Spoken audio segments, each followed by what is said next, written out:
मीना कुमारी के बारे में तुम्हें अंदाजा भी नहीं है कि वो बॉलीवुड में कितना बड़ा नाम थी। वो बहुत बड़ी स्टार थी। मैं तो आया ही था, मैं तो एज ए फैन उनको देखता रहता था। I was in awe of Meena Kumari, absolutely in awe. कोई सोच भी नहीं सकता था कि वही लड़की हिंदुस्तानी फिल्म इंडस्ट्री की ट्रेजेडी वहीं पर जाएगी। 1963 के फिल्म फेयर अवार्ड्स में कुछ ऐसा हुआ जो ना उससे पहले और ना आज तक दोबारा हुआ है। बेस्ट एक्ट्रेस के अवार्ड के लिए 3 नॉमिनीज। पहली थी मीना कुमारी साहेब बीबी और गुलाम के लिए, उनके कंपटीशन में मीना कुमारी आरती मूवी के लिए, और सबसे इंटरेस्टिंग तीसरी नॉमिनी फिर से मीना कुमारी मैं चुप रहूंगी के लिए। ये कोई गलती नहीं थी, मीना कुमारी के कंपटीशन में बॉलीवुड की कोई एक्ट्रेस बची ही नहीं थी। उस साल तो मीना कुमारी साहिब बीवी और गुलाम के अपने छोटी बहू के रोल के लिए जीती। वो कैरेक्टर जो अकेली थी, अपने पति के प्यार बनाए रखने के लिए उसकी डेस्परेशन में शराब पीती थी। बट ये मीना कुमारी का पहला बेस्ट एक्ट्रेस अवार्ड नहीं था, वो इससे पहले 2 और इसके बाद एक और जीती थी। मीना कुमारी बॉलीवुड की हाईएस्ट पेड एक्ट्रेस थी। उनकी खुद की मर्सिडीज थी, कार्टर रोड पर घर था। उनका फेम इस लेवल का था कि उनके खुद के दोस्त उन्हें एक मनी मेकिंग मशीन बुलाते थे। पर जब उनकी आखिरी मूवी पाकीज़ा की शूटिंग के दौरान उनकी यूनिट चंबल के एक डाकू अमृत लाल के इलाके में अटक गई थी, और जब अमृत लाल को यह पता चला कि इन लोगों में मीना कुमारी भी हैं, तो ना सिर्फ उन्होंने उनके गाने,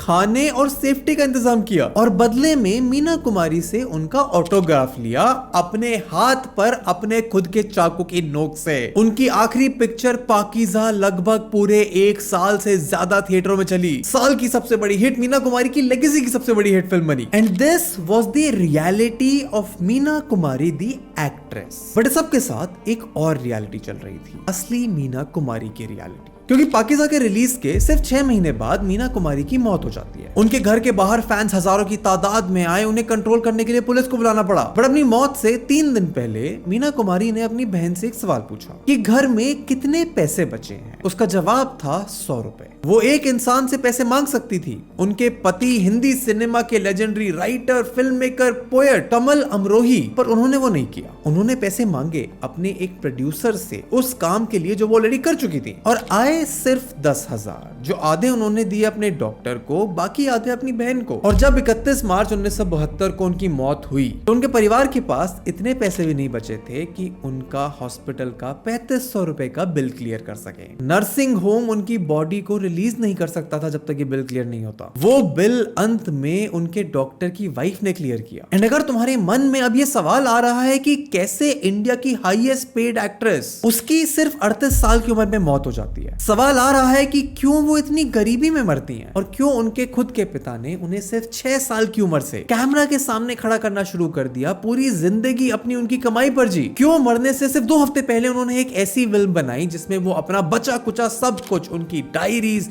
उनकी लिखी हुई चीजें एक और दूसरे इंसान को, एक और दूसरे आदमी के नाम करके चली जाती है। और सबसे बड़ा सवाल कि क्यों जिस एक्ट्रेस को पूरा देश चाहता था, उनको अपनी खुद की जिंदगी बर्बाद करनी पड़ी, इस हद तक कि उनकी दोस्त नरगिस ने उनके जाने के बाद उन्हें एक खत लिखा और कहा मौत मुबारक हो। इनमें से एक भी सवाल का जवाब मीना कुमारी की मौत में नहीं है। उनको तो जाने के बाद लोग ट्रेजेडी क्वीन के नाम से याद करते हैं। एंड इन सब सवालों के असली जवाब उससे कहीं ज्यादा फैसिनेटिंग है, जिनको जानने के लिए हमें जाना होगा वापस, जब मीना कुमारी नहीं थी, और उनके पिता को तो एक बेटी चाहिए भी नहीं थी।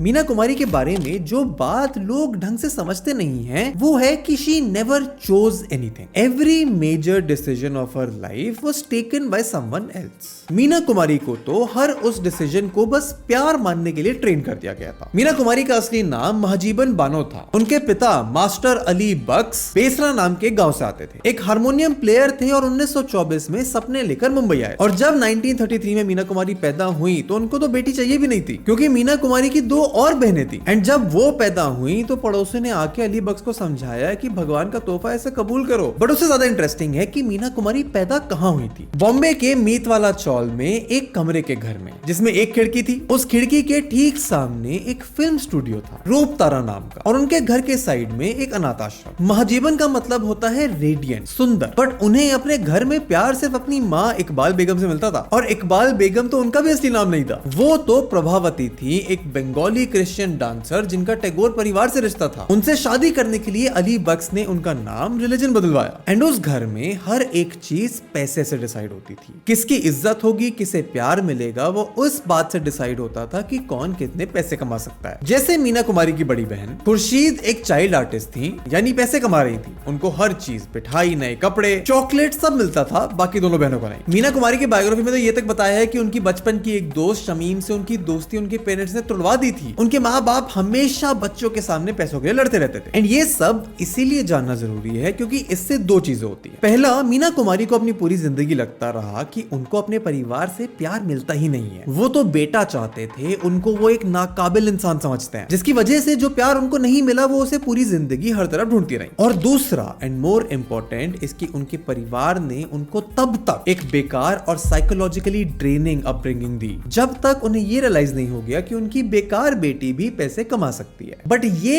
एक ऐसे टाइम पर हुआ जो शायद होना नहीं चाहिए था। इकबाल बेगम को लंग कैंसर था। उनके ट्रीटमेंट में परिवार के सारे पैसे खत्म हो गए, तो अली बख्श ने डिसाइड किया कि अब उनकी बेटियां ही घर के लिए पैसे कमाएंगी। 4 साल की महाजबीन को अली बख्श हाथ पकड़कर स्टूडियो से स्टूडियो ले जाते थे, सबको बोलते हुए कि लड़की बहुत टैलेंटेड है, इसे भूलना मत। और एक इंसान था जो नहीं भूला, विजय भट्ट, एक प्रोड्यूसर, डायरेक्टर, प्रकाश स्टूडियोज के ओनर, जिन्होंने पहली बार महाजबीन को दिया उनका पहला फिल्म रोल, लेदर फेस नाम की फिल्म में हीरो की बेटी का रोल। एंड ये सिर्फ इसलिए इंपॉर्टेंट नहीं है कि वो 4 साल की थी, बट 2 और रीजन है। पहला तो ये समझना कि वो एक्चुअली कितनी छोटी थी। उनको जब सेट पर बताया गया कि हीरो जयराज उनके फिल्म में पिता है, तो वो कंफ्यूज हो गई। अपने असली पिता को देखा और समझ नहीं पाई कि उनके 2 पिता कैसे हो सकते हैं। और दूसरा, उस पहले दिन की असली कॉस्ट जो उन्होंने खुद बताई। मीना कुमारी बाद में कहती हैं, the first day I went to work I had no idea I was saying goodbye to the pleasures of childhood. उनको आइडिया ही नहीं था कि वो अपने बचपन को अलविदा कह रही हैं। एंड हो सकता है अभी तक तुम्हें ये एक सैड स्टोरी लग रही है। गरीब परिवार, बेचारी बच्ची पर कोई चॉइस ही नहीं थी, एक पिता जो अपने बच्चों से काम करवा रहा है। पर मीना कुमारी को ऐसा नहीं लगता था। 1962 के एक इंटरव्यू में उन्होंने बताया कि अपने पेरेंट्स को 4 साल की उम्र से सपोर्ट करने में उन्हें इमेंस सेटिस्फैक्शन मिलता था। अब या तो तुम इसे कंटेनमेंट मान सकते हो, या तुम इसे ये मान सकते हो कि मीना कुमारी को इस हद तक ट्रेन कर दिया जा चुका था कि उनको अपनी एक्सप्लॉयटेशन से प्यार होने लगा, इस हद तक कि वो उस एक्सप्लॉयटेशन के लिए खुश थी। बट उनके करियर का असली ब्रेक आया बसंत स्टूडियोज चेंबूर में, जिसको होमी वाडिया चलाते थे, जिनकी ज्यादातर सक्सेसफुल फिल्में माइथोलॉजिकल होती थी। उन्होंने महाजबीन को कास्ट किया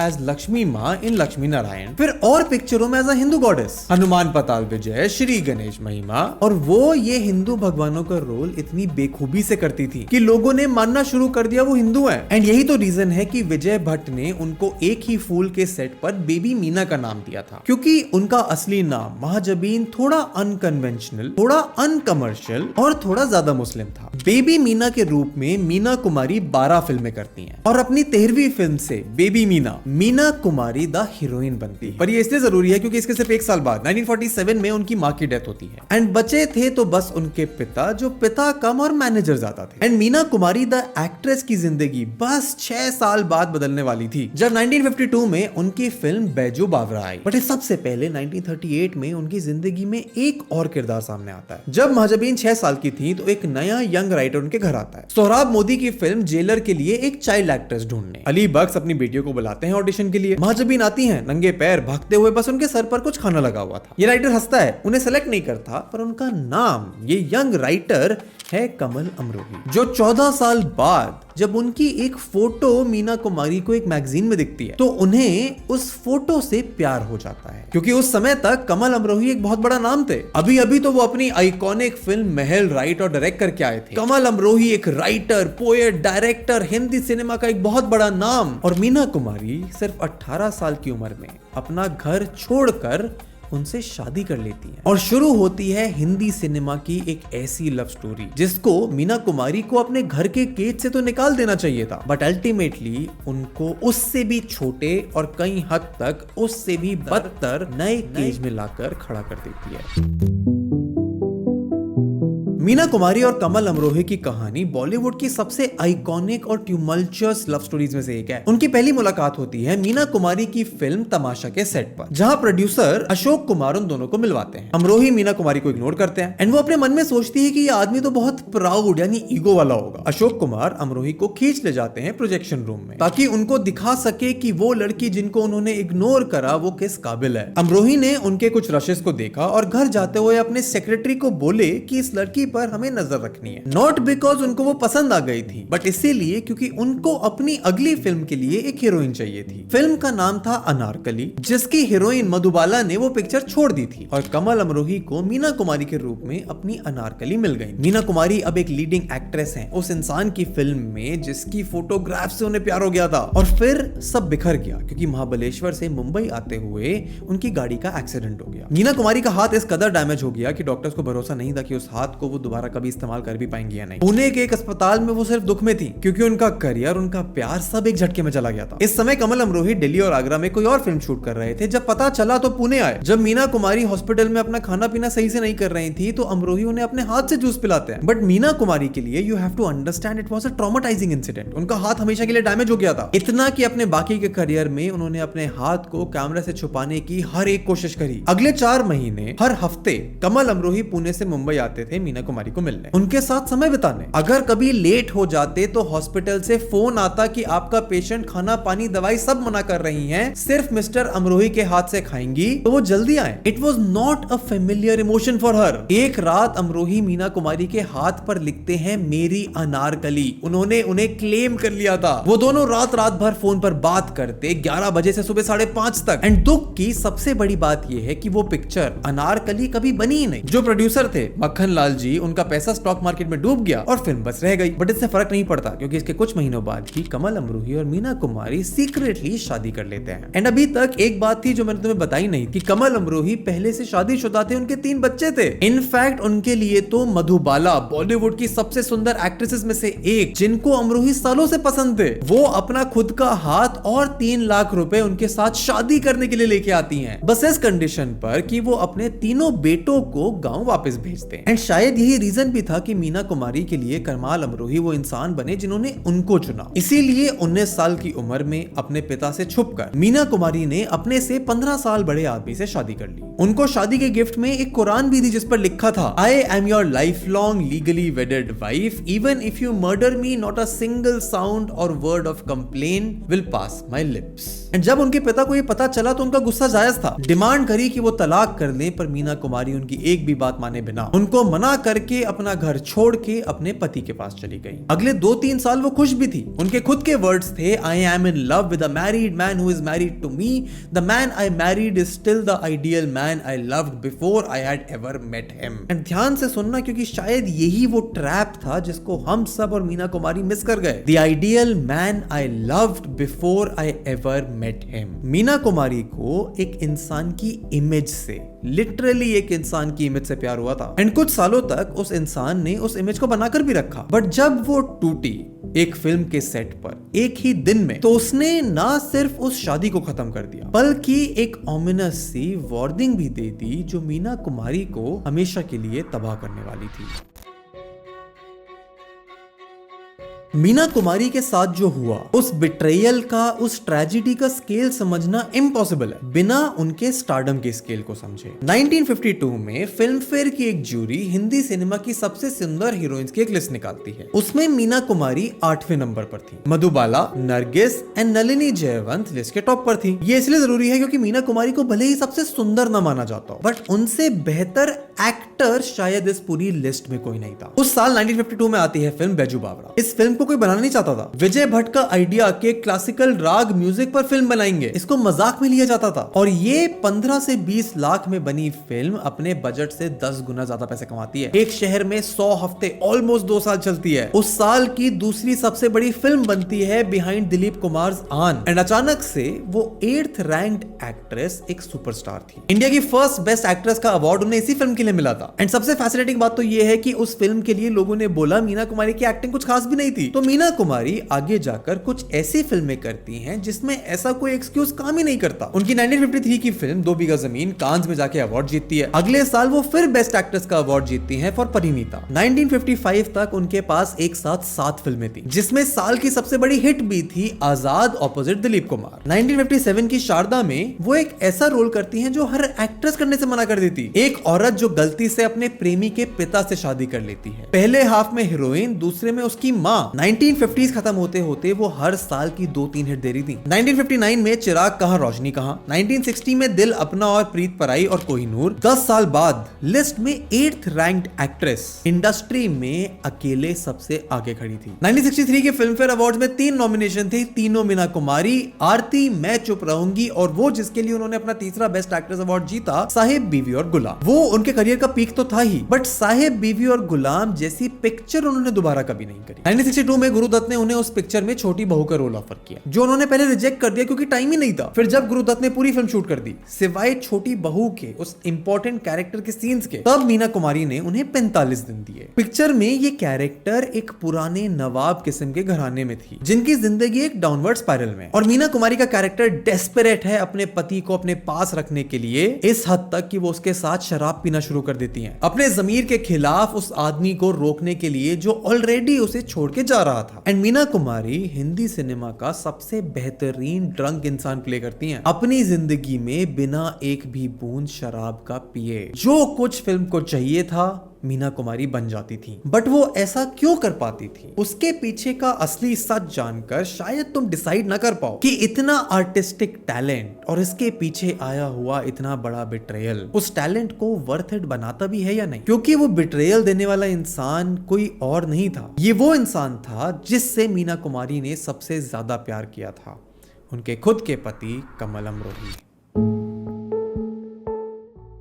पूछो अपने आप से एक सवाल कि कैसे कोई इंसान उस औरत को धोखा दे सकता है जिसने उसके लिए सब कुछ छोड़ दिया। कमल अमरोही ने अपने और मीना कुमारी की शादी से पहले उनसे एक वादा करवाया था कि उनके घर में वो मीना कुमारी द स्टार बनकर नहीं, Mahjabeen the wife, the home maker बनकर आएंगी। मीना कुमारी ने वो प्रॉमिस तो किया, बट जब उस वादे को निभाने की बात आई तो वो नहीं कर पाएंगी। और कॉम्प्रोमाइज में कमल अमरोही ने उनके जीवन में 3 रूल सेट किए। पहला कि वो हर शाम 6:30 बजे तक घर आएंगी। दूसरा, उनकी मेकअप वैन में उनके मेकअप करने वाले आदमी के अलावा कोई और आदमी नहीं जाएगा। एंड तीसरा कि वो सिर्फ उनकी गाड़ी में ट्रैवल करेंगी। कमल अमरोही और उनके सेक्रेटरी बकर ने उनका काम से रिलेटेड हर एक चीज का कंट्रोल ले लिया। उनके कॉन्ट्रैक्ट्स वो नेगोशिएट करते थे, उनके पैसे वो कलेक्ट करते थे, उनकी शूटिंग डेट्स वो डिसाइड करते थे। एंड वो इतने एफिशिएंट थे भी कि मीना कुमारी बिना किसी परेशानी के 4-5 फिल्में एक साथ करती थी। यानी जो भी उनकी करियर की पीक कमाई हुई, जो पैसे उन्होंने कमाए, वो उन्होंने कंट्रोल ही नहीं किए। इनफैक्ट मीना कुमारी को तो लोग कहते भी थे कि कमल अमरोही तुम्हें यूज कर रहे हैं, तुम उनके लिए सिर्फ एक पैसा कमाने की मशीन हो। एंड शायद ये सब मीना कुमारी को मंजूर भी था क्योंकि इसके बारे में उन्होंने कभी कोई कंप्लेंट तो करी नहीं, बट कमल अमरोही के लिए वो पैसा था जो उन्होंने कभी खुद नहीं कमाया। एंड ये बात शायद उनको खाई जा रही थी। जब मीना कुमारी ने मर्सिडीज खरीदी तो वो उसमें बैठते नहीं थे, उनको जब भी अपने साथ ले जाते थे तो जबरदस्ती अपनी पुरानी बुइक में लेके जाते थे। एंड सब के साथ इतने काम के बीच एक और चीज हुई। अमरोही और मीना कुमारी की हॉस्पिटल में रात भर जो बातें होती थी, शायद उसकी वजह से उन्हें इंसोम्निया की बीमारी होने लगी। तो उनके डॉक्टर ने उन्हें एक पेग ब्रांडी प्रेस्क्राइब किया ताकि सोने में मदद हो सके, पर वो फॉर सम रीजन एक पर रुकी नहीं। एक दिन अमरोही ने देखा कि मीना कुमारी के लिए उनकी मेड ये दवाई डाल रही थी, पर ग्लास आधा भरा हुआ था। उनको डेटॉल की बोतल के अंदर ब्रांडी मिली जो मीना कुमारी छुपा रही थी ताकि कोई देख ना पाए। उनकी बायोग्राफी में रिपोर्ट्स है कि कमल अमरोही उन पर हाथ उठाते थे। और फिर 5 मार्च 1964 को एक फिल्म जिसका नाम कितना आयरॉनिकल है, पिंजरे के पंछी की शूटिंग के पहले दिन पर अमरोही के सेक्रेटरी ने एक ऑर्डर दिया कि मीना कुमारी की मेकअप वैन में कोई नहीं जाएगा। और जब मीना कुमारी को ये पता चला तो उन्होंने गुस्से में अपने एक अकेले दोस्त गुलजार द पोएट को अपने साथ बुलाया और मेकअप वैन की स्टेयर्स पर मीना कुमारी, उनके पीछे सेक्रेटरी और उनके पीछे गुलजार। और जब सेक्रेटरी ने गुलजार को रोका तो मीना कुमारी चिल्ला उठी पूरे सेट के सामने। और मीना कुमारी कहती हैं कि उस समय बकर ने उन्हें थप्पड़ मारा, जिसके बाद उन्होंने बकर को बोला कि कमाल साहब को बोल देना आज रात में घर नहीं आऊंगी। वो गई पुलिस स्टेशन एक कंप्लेंट फाइल करी कि उनकी जिंदगी खतरे में है और प्रोटेक्शन की डिमांड करी। अमरोही जब उनको लेने आए तो वो नहीं मानी, तो उन्होंने भी कहा I will never come to collect Manju again. And Meena Kumari अपनी शादी से अपने पहने हुए कपड़े और 500 रुपए लेकर निकल गई। और कहने के लिए तो वो आजाद थी, बट असल में वो एक पिंजरे से दूसरे में जा रही थी। वो जाके अपनी बहन मधु और उनके हस्बैंड कॉमेडियन महमूद के साथ रहती हैं अंधेरी के एक घर में। And this is the tragedy of Meena Kumari. उनकी लाइफ में उनका खुद का कंट्रोल कभी आया ही नहीं। पहले पिता, फिर पति और उनके सेक्रेटरी, एंड अब उनके brother in law Kishore Sharma, जो उनके लीगल अटर्नी बने, उनके कॉन्ट्रैक्ट, पैसे और डेट संभालने लगे। एंड उनकी बायोग्राफी के अकॉर्डिंग मीना कुमारी का ये अल्कोहल एडिक्शन अपने पीक पर सिर्फ 3 साल चला, पर इन 3 सालों में वो इतना ज्यादा था कि तुम इसको इमेजिन भी नहीं कर सकते। इनफैक्ट एक रूमर तो ये भी है कि वो लोग जो इनको लिए अल्कोहल लाते थे वो उसको रिप्लेस कर देते थे विद चीप नकली liquor. And it gets problematic क्योंकि शायद मीना कुमारी को इस चोरी के बारे में पता था, पर उन्हें बस फर्क ही नहीं पड़ रहा था। सुबह 11 बजे तक वो यूजुअली एक बॉटल खत्म कर चुकी होती थी, बट जैसे ही स्टूडियो पहुंचती she was in command and shot खत्म होते ही फिर से बॉटल। इन 3 सालों में उनकी लाइफ का अकेला ब्राइट स्ट्रेच वाज धर्मेंद्र। उन दोनों की 1966 की फिल्म फूल और पत्थर तो हिट भी हुई थी। वो दोनों प्यार में थे, 7 घंटों बैठकर शराब पीते थे, बट क्योंकि दोनों शादीशुदा थे और धर्मेंद्र अपने परिवार से डेडिकेटेड, तो 1966 खत्म होते होते उन दोनों के रास्ते अलग हो जाते हैं। उसी साल उन्होंने काजल के लिए अपना 4th film fair best actress भी जीता, बट 1968 तक उनकी ये ड्रिंकिंग लिवर सिरोसिस का रूप ले चुकी थी। मीना कुमारी को उनकी मर्जी के खिलाफ लंदन ले जाया गया ट्रीटमेंट के लिए। दुनिया का बेस्ट ट्रीटमेंट दिया गया, उनका ट्रीटमेंट हुआ, वो रिकवरी के लिए जेनीवा तक गई। एंड सितंबर 1968 में जब वो वापस आई तो वो ठीक भी हो चुकी थी। And this is what most people get wrong. Meena Kumari का अल्कोहलिज्म उनको उनकी मौत तक लेके नहीं गया था। वो एडिक्शन तो 1968 में शायद रुक गया था। लंदन से वो ठीक होकर वापस आई, आने के बाद एक बूंद शराब की नहीं पी। एंड यहीं पर मीना कुमारी का सबसे बड़ा बिट्रेयल, उनकी सबसे बड़ी ट्रेजेडी तुम्हें और शॉक करके रखने वाली है।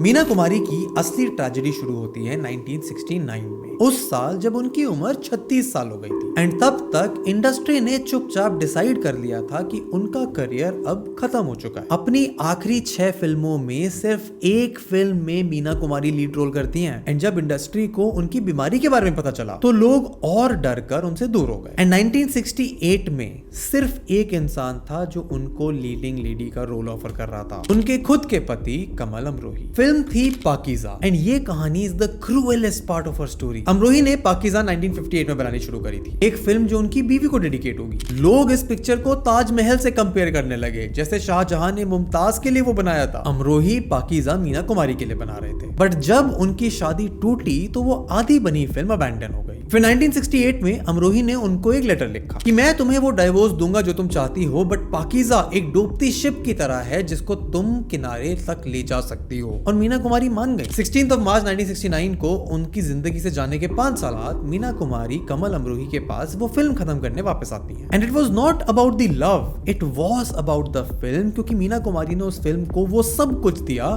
जो वो दे सकती थी। एंड ये तुम्हें शायद स्क्रीन पे उनकी परफॉर्मेंस देखकर उस पिक्चर में समझ आएगा भी। एंड फाइनली जब फरवरी 1972 में पाकीज़ा प्रीमियर होती है, 15 साल बनने के बाद 1.5 करोड़ रुपए के खर्चे के बाद मीना कुमारी के करियर की सबसे महंगी फिल्म, बट फर्क शायद नहीं पड़ता क्योंकि फिल्म रिलीज होने के 6 हफ्ते बाद तो मीना कुमारी की मौत हो जाती है। 31 मार्च 1972 को एक हॉस्पिटल रूम में जो लोगों से भरा हुआ था, एंड सिर्फ उस हॉस्पिटल रूम में नहीं, बाहर भी एक लाइन लगी थी। मीना कुमारी के आखिरी शब्द जो उन्होंने अपनी बहन से बोले थे, अप्पा अप्पा मैं मरना नहीं चाहती। बट अलास 38 साल की मीना कुमारी अपनी मौत को रोक नहीं पाती। And the final cruelty in this story, उनकी वो फिल्म जिसको 1 स्टार मिला था मीना कुमारी के जाने के बाद, मानो पूरा देश उस पिक्चर को देखने थिएटर गया, उनके करियर की सबसे बड़ी फिल्म बनी। एंड वो फिल्म जिसको उन्होंने सब कुछ दिया was ultimately the film that made her immortal. And Meena Kumari की लेगेसी के बारे में सबसे बड़ा सवाल सिर्फ एक है कि एक ऐसी इनक्रेडिबल आर्टिस्ट, ट्रेजेडी से भरी जिसकी कहानी है, उसको कैसी लेगेसी के लिए याद रखा जाना चाहिए। लोग उनको ट्रेजेडी क्वीन बुलाते हैं, याद करते हैं कि उन्होंने स्क्रीन पर और अपनी असल जिंदगी में कितना सफर किया। But let me tell you one more thing, अपनी मौत से 2 हफ्ते पहले मीना कुमारी ने एक विल साइन करी। उसमें कोई प्रॉपर्टी नहीं थी क्योंकि लाइक वी सेड वो उनके खुद के कंट्रोल में कभी था नहीं। What she left instead was her writing, क्योंकि उनके जीते जीते जी ये किसी को पता नहीं था, पर मीना कुमारी एक पोएट थी। वो उर्दू में लिखती थी, एक पेन नेम यानी सीक्रेट राइटर नाम नाज के साथ। एंड थिंक अबाउट इट, उनके पास जो भी नाम थे, महाजबीन, मीना कुमारी, मंजू, ट्रेजेडी क्वीन, वो सब उन्हें किसी और ने दिए। एंड अपनी वो सारी राइटिंग उन्होंने कमाल अमरोही को नहीं, अपने पोएट दोस्त गुलजार को दी। शायद उनकी लाइफ की इकलौती रियल फ्रेंडशिप, जिन्होंने उनके मरने के बाद उनको पब्लिश तक कराया। उस कलेक्शन का नाम भी है तन्हा चांद। एंड मेरी फेवरेट लाइन, उस कलेक्शन की शायद सबसे फेमस लाइन, उनकी जिंदगी को, मीना कुमारी की लेगेसी को सबसे अच्छे से डिफाइन करती है। चांद तन्हा है, आसमान तन्हा, जिंदगी क्या इसी को कहते हैं, जिस्म तन्हा है और जान तन्हा। And that is how I think she will always be remembered. Tragedy queen, yes, but also a poet. Not just another iconic actress जिसको लोग याद करते हैं, but also with the one single name that she chose for herself, Naz. And that's for the video. Thank you so much for watching it till the end. तुम्हें video पसंद आई है तो video को लाइक करो, channel को subscribe करो, क्योंकि ऐसी डीप डाइव्स और इंडियन पॉप कल्चर तुम्हारे लिए हर हफ्ते लेकर आते हैं। यहाँ तक आए हो तो स्क्रीन पर आ रही इन वीडियोस को चेकआउट करो। And I will see you in the next one. Goodbye.